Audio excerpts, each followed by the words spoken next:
कार्तिक महात्म अध्याय 2। भगवान श्री कृष्ण आगे बोले, हे प्रिय, जब गुणवती को राक्षस द्वारा अपने पति एवं पिता के मारे जाने का समाचार मिला तो वह विलाप करने लगी।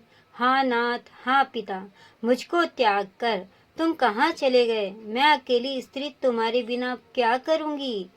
अब मेरे भोजन, वस्त्र आदि की व्यवस्था कौन करेगा? मैं घर में प्रेम पूर्वक मेरा पालन पोषण कौन करेगा? मैं कुछ भी नहीं कर सकती। मुझ विधवा की कौन रक्षा करेगा? मैं कहाँ जाऊँ? मेरे पास तो अब कोई ठिकाना भी नहीं रहा। इस प्रकार विलाप करते हुए गुणवती चक्कर खाकर धरती पर गिर पड़ी और बेहोश हो गई। बहुत देर बाद जब उसे होश आया तो वह पहले की ही भांति करुण विलाप करते हुए शोक सागर में डूब गई।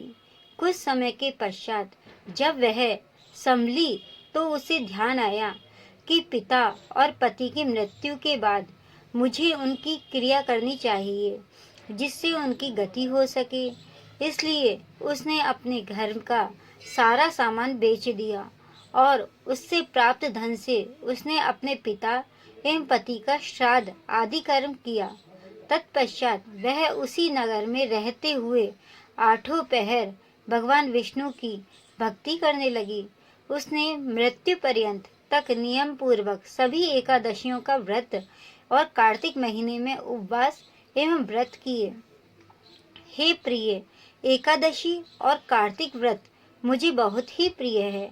इनसे मुक्ति, भुक्ति, पुत्र तथा संपत्ति प्राप्त होती है।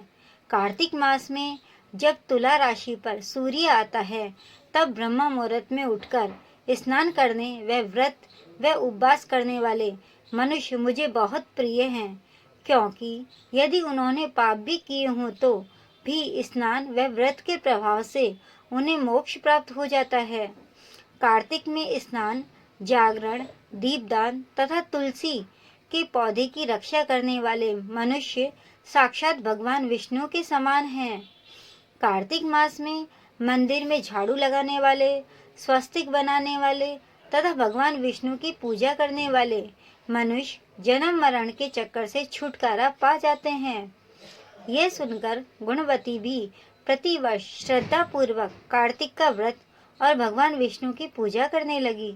हे प्रिय, एक बार उसे ज्वर हो गया और वह बहुत कमजोर भी हो गई। फिर भी वह किसी प्रकार गंगा स्नान के लिए चली गई। गंगा तक तो वह पहुंच गई, परंतु शीत के कारण वह बुरी तरह से कांप रही थी। इस कारण वह शिथिल हो गई। तब मेरे भगवान विष्णु दूत उसे मेरे धाम में ले आए। तत्पश्चात ब्रह्मा आदि देवताओं की प्रार्थना पर जब मैंने कृष्ण का अवतार लिया तो मेरे गण भी मेरे साथ इस पृथ्वी पर आए, जो इस समय यादव हैं। तुम्हारे पिता पूर्व जन्म में देव शर्मा थे तो इस समय सत्राजित है। पूर्व जन्म में चंद्र शर्मा जो तुम्हारा पति था वह डाकू है। और हे देवी, तू ही वह गुणवती है। कार्तिक व्रत के प्रभाव के कारण ही तू मेरी अर्धांगिनी हुई है। पूर्व जन्म में तुमने मेरे मंदिर के द्वार पर तुलसी का पौधा लगाया था। इस समय वह तेरे महलों के आंगन में कल्प वृक्ष के रूप में विद्वान है। उस जन्म में जो तुमने दीपदान किया था उसी कारण तुम्हारी देह इतनी सुंदर है और तुम्हारा मन घर में साक्षात लक्ष्मी का वास है।